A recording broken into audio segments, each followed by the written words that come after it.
ومن أحياها فكأنما أحيا الناس جميعا قفكي نف بدبادية waxay u dhigan tahay aadami oo dhan isagoo badbaadiyay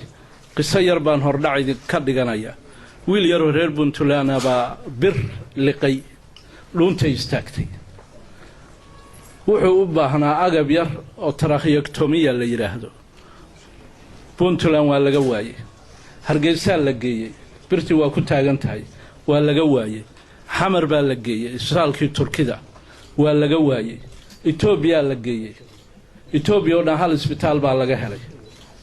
isbitaalkii markii la geeyana takhtar hawshii qabtaan la waayay nin Turkiyo doctoropsiye hawshaas uga sheekeynayay baa wuxuu yiri meeqa milyan baa tiin approximately 10 milyan baa nahay buu yiri Ethiopia waa imisa 90 milyan bay ku dhow yihiin mujtamac dariso 100 milyan oo laga waayay wiilka yarka ah qof birta ka soo saara dadku marka hadduu isku tashado haba tabar daraada haba tira yaraade waa gaari kara